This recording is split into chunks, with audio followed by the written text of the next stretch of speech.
everybody. So it's great to be here. So my personal welcome to Future Decoded and the partner breakout. It's actually great to be here. We're running over a little bit, so there will be people coming in as we speak, but I wanted to kick things off because we've got a great lineup of speakers this afternoon, and I didn't want us to run over so you don't get to see those guys. So great to see some familiar faces out in the room, and as I say, if you're coming on in, just please take a seat and we're going to kick off proceedings. My job this morning, or this afternoon, should I say, is really just to kick things off this morning. I'm going to share a little bit of perspective around where we're seeing growth and opportunity in the market. I'm also going to set some context around some of the market changes and also introduce the great lineup of keynote speakers that we have this afternoon. In terms of attendance from the partners, I mean, you've seen the wealth of attendance at Future Decoded overall, but we've doubled in our partner attendance year on year, both in people attending to learn more about what the opportunity is to partner with Microsoft, but also partners bringing their customers and attending some of the showcases this afternoon. So let's kick into things then. So this morning, I mean, an incredible, great lineup of speakers. It was interesting just watching, thinking about the experience I have working with so many partners in the room, and listening to the change and theme of transformation from the keynote speakers this morning. I'm not sure which part was some of my favourites. It was great listening to Hywel from Arsenal, actually. I've had the pleasure of working with the Arsenal team on their journey of transformation from working as a stadium business to really about how they're going to transform to be an international brand. It was also great hearing the story from Craig at Virgin, and I don't know whether the theme in partner landscape of screw it, just do it, or the we need to have a plan and process and innovation needs to come with starting with a question was my favourite. I think maybe the former, knowing many of you in the room. But it just shows the opportunity that we have, and also the theme maybe that Richard talked about the importance of customer service. I don't know, I was looking on Twitter actually as we went through about how many times that picture of the letter from the 8-year-old girl was posted up on Twitter. And I was kind of reading it thinking, I've got an 8-year-old son. I'm not sure about the last word she used in the last sentence as to where she would have learned that. But I think it shows that you've got to be able to adapt in all sorts of ways to be able to service our customers collectively in a more meaningful way. As I stood here last year, I mean, can I just do a raise of hands of the people that are here so far as how many of you were here last year? Great, so welcome back. Thank you for coming to us again. And I guess if this is your first Future Decoded, thanks so much for taking time out of your busy schedules to join us. We had an amazing conference last year, and obviously, as I said, the attendance this year is up even more, and it's an incredible opportunity. If I look back, I stood here last year and talked about the change and the opportunity that we had to grow our business together, and really the last 12 months has been a year like no other. The level of change and transformation that we are seeing, and I hear from all of you, is kind of unprecedented, and that presents both an opportunity for all of us, but it also presents a challenge, and I definitely recognize that as business models change, customer needs change, etc. It's becoming challenging around how we grow that. But yet on top of that, we're seeing really great opportunity. We're seeing great feedback from our customers, from our partners, and importantly, as you can see from some of the quotes coming up on the slide, from press and from analysts. And this kind of feedback and momentum is testament, I guess, to the incredible partnership that we have with all of you in the room. And without your work, none of this would be possible. So I guess on the theme of partnership, I wanted to spend a little bit of time talking about the importance of partnership. For those of you that have partnered with Microsoft over a longer period of time, we have always been a partner-led business, and we're proud of being a partner-led business. We will continue to evolve how we build our programs, go-to-markets, and business models to enable you to build successful businesses around. And our performance is being driven by your speed, agility, and innovation. I mean, you heard a lot about innovation this morning, and actually, what does that take in order to accelerate your business in what is a very agile and changing market? Our performance is being driven by many of our long-standing partners, but increasingly also new partners that are joining the ecosystem. And we've had over 2,000 partners just in the last 12 months that have joined the Microsoft ecosystem, excited about the opportunity to drive their business with Microsoft. But I'm proud of the impact that we're having collectively together. And I think the opportunity is just starting in terms of what we can do together. We're going to be making a significant investment this year. $266 million we will be investing in partnering together with you to help you build successful businesses around Microsoft, both in our go-to-market business models and in our sales motions to help you be successful. This will be in addition to the 7,000 apprentices that we now have in partners. I mean, it's an incredible number of people in the room that have invested heavily in bringing new skills and capability into the Microsoft ecosystem. So thank you for that. I'm going to spend a little bit of time just talking about our opportunity together and where we are seeing momentum in the market. Much of this performance is, again, testament to all of the people's work in the room, but our business performance is growing faster than market. We predict the software market is growing at about 7% per year, and you can see the data points on the slide that shows that every solution area is growing much faster than market. Much of this is being fueled by cloud, and I'll come back to that in a moment, but we're also seeing very strong growth in our Surface business and also in our Windows Phone business, particularly in the B2B market. So again, thank you to all of you for the great work that you do on that. Irrespective of segment, we're seeing growth and opportunity. I think for those of you that are focused in on the SMB market, that market continues to accelerate fast. We've seen more than 20% growth in the last 12 months, and actually 31,000 customers on cloud have been added in just the last quarter, the quarter that we're working in right now. 31,000 new cloud customers have moved to Microsoft. In the corporate accounts and enterprise space, we continue to see strong growth. That's 15% growth we're seeing in that space, in excess of. And actually, we now have, in that space, 6 million seats on Office 365, 2 million of which have been added in just the last 12 months. You can see the growth on Azure, 127% year on year, and EMS is set to be the next fastest growing product for Microsoft. So we see great opportunity there. You heard from the MOD earlier on around their ambitions for cloud, and I guess that's reflected in the opportunity that we see in our public sector business, which again, strong performance, and as government preference moves for cloud, this provides, we believe, a very strong opportunity for us with our partners. So we're excited about growth and opportunity, but we believe this is the tip of the iceberg. I think Martha Lane Fox talked about the change that she'd seen just in the last 10 years. If we could predict out what's going to happen in the next 10 years, I know collectively we have a lot of opportunity to serve our customers together. So it's with that I've shaped the agenda for both the keynote sessions today and also the breakout sessions. So I really encourage you, there are tailored partner breakout sessions, which you can see on the slide there. And I'll be delighted to welcome Laura Bouchard, our partner sales director, that will be joining me on stage as part of this session to help co-host some of the keynote speakers that you see this afternoon. So trying to kick straight into it and try and bring us back on time. I'm delighted to tee up our keynote speakers for this afternoon. One of the favorite parts of the job that I get to do is getting to spend time with so many of you in the room. I get to spend time with customers of all sizes, small, corporate, large, public sector, commercial, and most importantly, get time to spend with partners. I get to learn where you're investing your time and energy, where you believe the hot market opportunities are going to be, where you're investing, but equally what support you need. In a market that's changing rapidly, in business models that's changing rapidly, what do you need to be successful? And I guess the questions on the screen behind me probably represent the questions I get the most when I'm traveling around the country. So with that, we've lined the speakers up to really help provide food for thought, and the breakout sessions will help you then think about the how do I go about and drive change and transformation. So it's with great pleasure I introduce our first speaker. It's a lady that I've had the pleasure of working with quite closely over the last 12 months, where she's been helping us shape our strategy on how we help you be successful in the year ahead. It gives me great pleasure to invite Tiffani Bova to the stage, and I'll be back on after this session.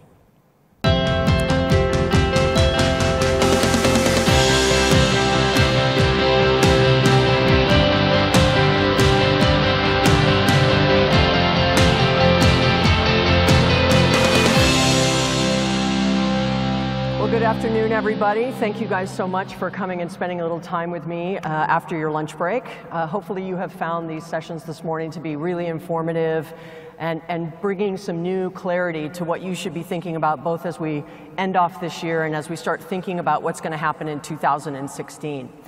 So as Claire mentioned, my presentation is really going to be about the top trends and predictions and things that you guys should be thinking about as it relates to your business going forward. This presentation has been a culmination of lots of time I spend with partners just like you around the globe. I've been fortunate enough to be on a roadshow with Microsoft this year. How many of you were at WPC? Anybody at WPC? Great to see you all again. I was just in Australia doing the partner conference down there. I was also in Asia doing it there, and now here rounding out the year in London. So I couldn't think of a better way to end my year than to be in front of you guys today. When you start thinking about the technology trends, I think that first and foremost, any decision that you make going forward, for the information you hear today, the information you're hearing from others, ultimately what you need to do is think about it from a position of growth. How do you accelerate the growth of not only your business, because I think that we get trapped in our own thinking, in our own mind of thinking about everything we hear and the things we should be thinking about is really about us. And I think you have to start to reshift your thinking and pivot a little bit to start looking at the decisions that you make and the impact that that is going to have on your customers. Technology for technology's sake is interesting. Obviously, I'm in the technology business. I cover technology. I help companies like you. You're all in the technology business. Microsoft is in many businesses, but more importantly, from the foundation of technology, it really is about how do we transform the lives and businesses of our customers. And so you have to keep the customer as your true north, the center of the decisions that you make. So the goal of this presentation, as well as my breakouts this afternoon, are going to be about creating the partner of 2020. What will you look like 3 to 4 years from now? What do you want to look like 3 to 4 years from now? And the decisions that you make today will have an effect on where you will end your business going forward. So the first thing I want to start out, as I remember talking at WPC 7 years ago about the cloud and the disruption of it. And Microsoft at the time had S+S, they went with BPOS, and then it became Office 365. Then Azure came out. And I think ultimately, I think what you've learned from lots of the pivots that IT vendors are making is that cloud is the platform for the next transition. It is not the end state. Cloud is not where you're headed to. It is really the ability to use the technology that cloud has brought us and think about how do we orchestrate new capabilities as businesses move towards becoming more digital. The digitization of business is far more than commerce. It's far more than cloud. It's far more than social and mobile and information. It's the combination of all of those things. And so when businesses think about digitizing themselves, they're really thinking, how do I use technology to reimagine the way in which I engage with my customers? How do my employees engage with each other? How do my customers engage with other customers? And how do my employees start to engage with potentially entirely new sets of customers and/or partners? So you have to think about it as a platform. It is not the end state. And I think that's difficult for some. They feel like we've been charging really hard towards getting towards this cloud as an end state, and it really is only the beginning. In our CEO research, interestingly enough, when we start talking to CEOs about growth, where do they expect to get it? They think that digital is now going to drive double-digit revenue over the next 5 years. Taking it over this tipping point of being a concept about talking about digital business and the digitization of business, and it really starts to come to fruition. As you heard from many examples this morning, whether it be Virgin, where they're using technology in new ways to drive improved customer experience and customer engagements, whether it's the way employees work with each other, whether it's the way the military now wants to empower the soldiers to be smarter in the field and have the tools that they need in order to effectively do their job. Digital is much broader than just thinking about the way in which commerce is transacted. When you think about business, there are two things you have to think about. There's 2 speeds of IT Gartner started talking about a number of years ago. And what I want to call out to you is this is a fantastic way for you to describe the way in which you want to hire new employees, to hire new salespeople, and the ways you want to engage with customers. The journey to digital comes at 2 different speeds. You guys have got to find your way through it. There is the choice for you to make on what you want to make sure you focus on as a business. Do I help my customers keep their lights on Do I help my customers continue to invest in the same technology and the same solutions and refresh those solutions going forward over time? Or do I in fact want to start to think about how do I help them innovate and grow? And this bimodal speed of business between running the business and innovation and growth is challenging even the most complex, capable, experienced CIOs and CEOs. And quite honestly, also challenging the partners to figure out how do we transition ourselves, doing both things at the same time and really doing them well. So you can't confront the range of needs that your customers need without actually thinking in this mindset. Bimodal may be the only option. When you start thinking about hybrid IT, it's really this combination of what you have on-premise and what you're using in the cloud or in third-party hosted environments. When you start to connect those two things, this is what we mean by hybrid. But there's a combination of the on-prem speed. It's very much like a marathon.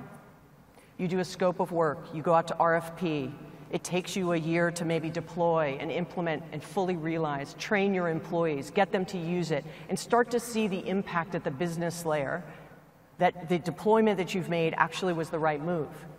In mode 2, it's very exploratory. That exploratory feeling is, let me fail fast, let me try it again. It's around innovation and growth. It may be cloud-based, it may be a combination, it may be something you develop for your customer, something you're using of a third party's. But ultimately, you're exploring new possibilities while at the same time you're ensuring that your customer's business is still running. So can you have technical talent that is capable of running at both speeds? Can you have sales talent that's capable of running at both speeds? And having both kinds of conversations with your customers. They're challenged to figure out what they're going to do. So we think that by 2015, we've started to see that 40% of businesses have bimodal IT. Now, they may know it or not, whether they call it this or not. We're much more interested in the fact that they've learned how to balance this keep the lights on with innovation and growth at the same time. And we think that by 2017, 75% are going to be bimodal. But CIOs have also told us they're struggling. It's a huge opportunity for partners. If you understand how to help a customer actually make this transition and cross this chasm and show them the bridge between running the business and keeping the lights on, protecting what they do today, while at the same time innovating, you've got a huge opportunity for yourself to differentiate amongst other partners that may be competing for business within your customers. When we start talking about customers, this is something that I've mentioned a number of times in other presentations, and it's something that really has resonated. So I keep calling it out, that the most disruptive thing in the market today is actually not technology. While we may feel highly disrupted from a technology perspective and we feel like everything's coming at us at the same time, the most disruptive thing is actually the customer. Now, why is that so? For those of you who've been doing this for some time, if you think 15 years ago and you were out selling to a customer and you might have been selling an exchange deployment, the customer on the other end of the table may not have even understood what this technology could really do. What is email? I don't even know my own domain name. I mean, I don't really understand what this is all about and how it really impacts me. And you had to spend hours and hours educating them on the risks of what it meant to have email. Today, the difference is that the power in the customer's hand is far bigger than what we used to have in storage devices back then.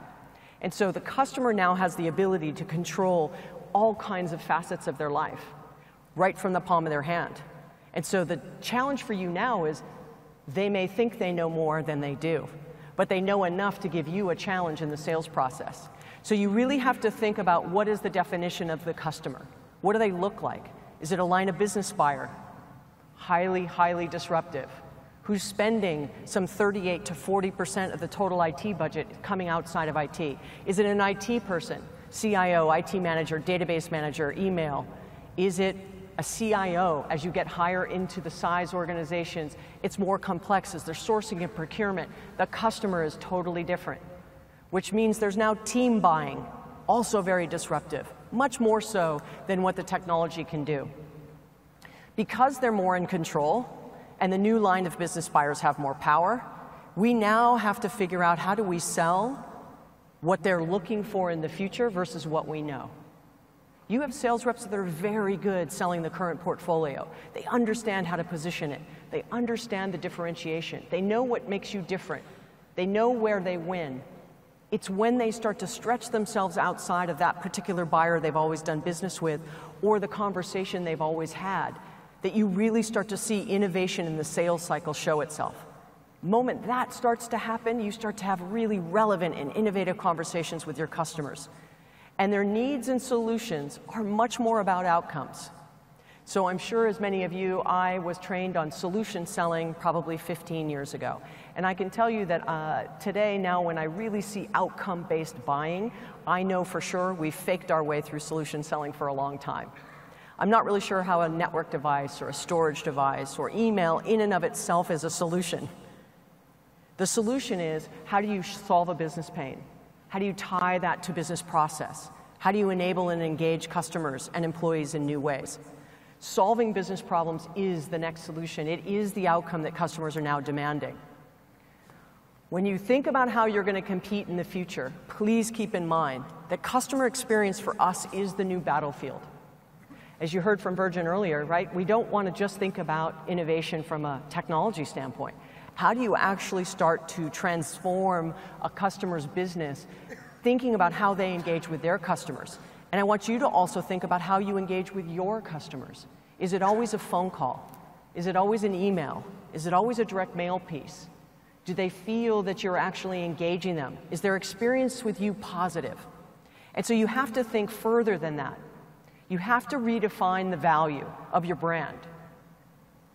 Are you selling your product or the promise of what technology can do? Are you helping your customers realize what technology can really bring to their customer experience? Because I'll tell you right now, if you're fighting on price and you're trying to win, it gets much more tough. How many of you sell Microsoft products? Hopefully you'll all raise your hand, otherwise you turned left at the wrong place. What makes you different? What makes you unique? It can't be price. It has to be the way how you do it. How you can help your customers and empower them to be more competitive in the eyes of their customers and drive better experiences with their customers. It really is this culmination of technology, people, and process. So you have to think about redefining it. When you think about customer experience, it isn't just about having a Twitter account or a LinkedIn account or a Facebook page. It really is thinking about content, how you're disseminating information. As I said a few minutes ago, it used to be that sales kept all the information about what technology was that you were selling and the manufacturers and the vendors you were working with. But now it's much more about what kind of engagement can your sales force have with a customer in content and live presentations and live demonstrations and demonstrations in their vertical, in their industry, solving their pain points. And so it cannot just be this one-way outbound kind of content and conversation. We know for sure that customer experience is not customer service. We know for sure that it isn't just user experience. We know for sure that it isn't just the content you're putting out there on your website or in a newsletter or in an email or in a mailer. It is all of them. And so you have to rethink how it is that you market and position your brand in a combination of all kinds of channels, whether it be Twitter, whether it be Facebook, whether it be LinkedIn, whether it be what you do on Yammer, whether the way that you use collaboration tools to do video conferencing, to do video selling. Is it just going to be a phone call? Is it just going to be a mail piece? Is it just going to have to be face-to-face? Customers are no longer willing to just deal with companies that only want to deal with them in the ways they always have, because they're being bombarded by all kinds of alternatives on a daily basis in their consumer and personal life, which shifting from B2C, so business to consumer, to now shifting from B to C to B, because we're all consumers in our personal life, and then we show up at business and we don't sort of take our consumer hat off. What happens now is we actually expect our business experience to feel like our personal experience. And if you show up at work and it doesn't feel like that, you feel like you're completely under-leveraging the technology that's available. You feel like at home you have a much better connection with your home than you do in your work environment. And so that's what customers expect. And so I'd tell you that there's a new one I started talking about a little bit ago, where as Internet of Things start to show themselves, when things start selling to things, it becomes B to C to B to T to T, right? Things to things. As things start selling to things, I'd love to be in the negotiation of that commission conversation. Who's going to get paid what in the thing to thing? You're going to pay 5 things for one deal. It's going to be fascinating to watch how everybody starts to figure out, as sales reps are now starting to get replaced by things in supply chains and manufacturing, what then happens with that experience. You want to make sure that those experiences are equally as good. So there's all kinds of ways you can reimagine this. I like to make a joke here that the 80s called and they want their sales strategies back. We've been selling the same way for a long time. We feel that if we don't reach outbound and educate our customers, that our customers don't know what they should be doing. John Henry Patterson actually created the very first winner circle, the very first outcome-based solution selling demo center. He created the first verticalized information packs, and that was literally in 1895. So while we think we've been only solution selling for 15 or 20 years, it's been well over 100. The point is we have to rethink how we actually, because of the customer's demands, think differently about how we sell. We can't just keep getting away with the same skills. Don't go hire the next sales rep to be the same person you've always hired. Think about hiring an industry expert. Think about hiring somebody who is actually a business person.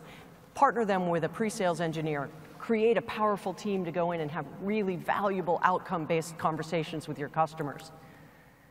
And these new buyers, as I said, totally disrupting the buying process. That image in the middle, what it's actually telling you is that instead of moving down this linear, I reach out to a customer, I call 100 people, 10 people call me back, I set up 2 meetings, I enter them into my CRM system, and then I have a pipeline review. How many of you do that?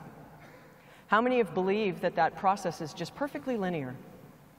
It just goes from step to step to step, the way it always has. What's happening now is the customer is actually bouncing between all these different phases during their buyer journey.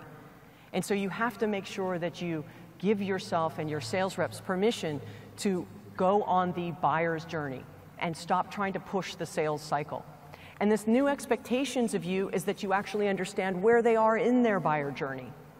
You can't just say, well, I called them and they don't know anything, so I'm going to spend 2 weeks educating them. They may already have tried your application or your service online for the last 30 days. If you don't know it, or if your sales rep doesn't know it, the only person that looks bad in that situation is the person at the moment of truth sitting in front of the customer. You have to help empower them to be better. So how do you survive? How do you thrive? It's rapidly changing. You've heard a lot about sort of technology, and Satya brought up all these different use cases and how Microsoft is really pushing the envelope on innovation and using technology in new ways. It's moving so fast, you have to pick your bets. The partner of 2020 is going to have to be able to understand how to respond to these rapid changes at a pace that is okay for your business and for your company. So the first thing I'd say is we have to step outside our comfort zone. We have to do things we've not done before. We have to reimagine how we engage with customers and sell, and what's the value equation we bring to market. So when you think about 2020, I want you to do these 3 things. I want you to think about dreaming really big. If you think big and act big, you'll become big. As you heard this morning, start small, become big, but you have to dream big. Set good goals. Set goals that you maybe only keep to yourself, and really stretch yourself and your business to try new things. And then lastly, you've got to take action. If you don't do anything from today till 2020, you will become less and less relevant in the eyes of your customer. You have to make sure you're always adding value. So with that, I'm going to wrap up this presentation. I'm going to ask Claire and Laura to come out. We're going to do a little quick Q&A. But thank you so much for your attention. I look forward to seeing you during my sessions this afternoon. Thank you.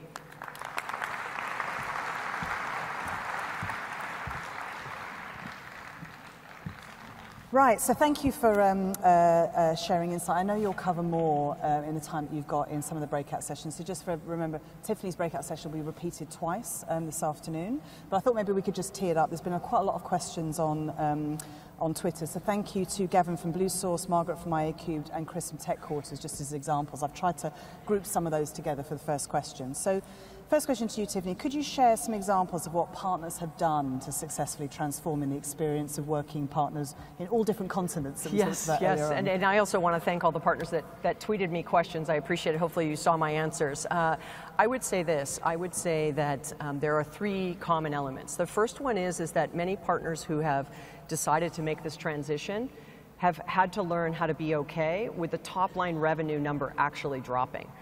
And what I mean by this is, it isn't about the profitability of the business, it's about the top line revenue of the business. So if they're okay with saying, you know, I want to build a stronger recurring revenue business or consulting or software that I'm developing on my own, I may have to let my revenue dip a little bit so that I can reinvest in other areas. The second thing they've done is in that reinvestment, they've invested in new technical talent, which has been around things like software development, API development, and higher end business process consulting resources. And the third thing that they've done is, and this sounds very counterintuitive, is they don't try to sell into their existing base of customers. Yeah. They sort of let that business continue to pay the bills, similar to the bimodal concept, and they go after new sets of customers and new buyers as not to disrupt that standard business that's paying the bills. So I would say that those are the three things. Let the revenue sort of dip a little bit so you can reinvest, hire new talent, and then the third is going after new sets of customers. Yeah, it's interesting on the kind of lower revenue. I've definitely seen that as a theme. Yeah, and it's really difficult for partners to say, you know, I used to be a 25 million turnover company, and then I'm going to become a $14 million turnover company. Claire won't come visit me. I'll still come visit you. She'll come visit you. I'll come visit you too. But I think ultimately it has much more to do with the profitability. Yeah, no, sure. And Laura, from what you see in working with partners in the UK, you know, do you agree with that? And what other trends do you see? So I definitely agree. In my experience, this is one of the most important things is about the people, and the partners that I've seen have most success are thinking differently about how they bring new talent into their organisations, and there's one of two ways. So the first way is bringing young talent into the business via apprentice programs, graduate schemes, things like that, because the young talent have no fear and they're really hungry for success. And the second point is where partners are actually hiring people from the market, potentially their own customers. And you know, the reason why this is successful is because those people have instant credibility with the customers because they understand their business challenges and they're able to help them get to a solution more quickly. Yeah, it's interesting, just even some of the conversations I had during the breakout session, this kind of war for talent is definitely a theme that I think, I mean, I don't know if this is just a UK thing that you see, Tiffani, but a big theme in making sure that they get the best people, because although graduates and young people will be great, we need sort of more experienced architect level people. Yeah, and I would say that a great best practice to take a look at as businesses like you guys is if you just go to a global SI's website, if you just go and land on their website, so of one of the very large systems integrators, and look at their homepage and start to see how they actually categorize themselves around verticals and outcomes. And they're not talking so much about the technology. Underneath that, there are people that are coming out of industry, and so instead of hiring, as I mentioned a few minutes ago, hiring someone on that came from your competitor who did a great job beating you in the market, do you want to go try and hire that person? Or do you want to hire an ex-hospital administrator to help you break into healthcare? Exactly right. And so I would say that is an absolute great example of making those investments differently as you start to potentially de-invest in some of the core businesses today. Yeah, no, good to see. So next question then, if you were a partner today, or one of the many partners in the rooms, where would you invest based on what you see the technology trends? I know you'll cover more of this when you talk later, but what would be your highlight? So if I had to make one bet, if I were a partner today, I would totally focus on the orchestration and governance and compliancy around driving a hybrid business. There is a huge gap in the market today. Customers are struggling to figure out what that means. So really thinking about things like Cloud OS, thinking about the cloud management platform layer, IT operations management, and all of the processes that have to be changed around running at 2 speeds. That gap in the market right now from a partner perspective could not get any wider. I mean, the problem is there just isn't enough partners who understand how to actually drive orchestration and aggregation across solutions that are multi-provider in the cloud space, and then multi-vendor in the data center. And so the connection of those two things has so much PS money, so professional services, as well as custom application API development, as well as business process. So I mean, there's a huge opportunity there. So if I had to make one bet, I would bet there all day long. And you'll be sharing some more bets later, right? Yeah, that would be the one bet, though. Okay. All right, great. And Laura, from experience of what you've seen in the UK, where are you seeing local partners with the cloud? So I think one of the things that's probably surprised me most is the amount of innovation with smaller customers, and probably more what we would classify as mid-market. And traditionally we would have always focused with larger customers for the bigger opportunities, but because of this innovation coming from smaller customers and their agility, there's a bit less risk in them moving to the cloud. We're actually seeing that the opportunity sizes are often as large and that their sales cycle's much quicker, so it's a better opportunity for the partners. Yeah, I mean, actually we heard from Richard Reed from Instant about the innovation that they've done both in customer service and how they went from a small company to a large company. Martha and her example of lastminute.com, it's not always the massive customers that make the bets on technology the quickest, right? What's your experience on that? Yeah, and I would also say that, you know, customers remember fantastic customer experience. And they talk about it. And they talk louder about bad experience to more people. And now with the advent of Twitter and other things, the bad experience can become very bad for a brand very, very quickly and very difficult to recover from. So, you know, unless you've got a brand, maybe you could say that Volkswagen has done probably a good job of trying to navigate through what they're going through. But there's a great example of a very big brand, bad customer experience, and now trying to recover from it, you know, in the way that they handled it differently than maybe GM did, you know, a couple years back. And so if you just look at the experience that a customer has and what the market thinks of them, on how well they communicated versus not, it was a very similar problem. And so you just have to think about customer experience in your own environment on a small scale, and every little decision you make can have an impact and a waterfall effect on the other things that you're doing. Well, they said earlier on, it's sometimes the small things, isn't it, that make the biggest difference. I mean, we'll hear from our next speaker shortly about kind of innovation and customer service, so hopefully they'll hear some more reflections on that. Sadly, we are out of time. That went really quickly. You know, just another plug for Tiffani's breakout. If you want to hear more about the how, there will be the sessions later on. Thank you to Laura for sharing your early perspective, and I know you'll be back on stage shortly. And a very big thank you, Tiffani, for taking the time. Thank you so much for having me. It's such a pleasure to be back in front of the European crowd, and especially in the UK. I'm here a lot, but it's always great to be in front of partners, so I appreciate it. Yeah, so everyone, big round of applause for Tiffani Bova. Thank you very much.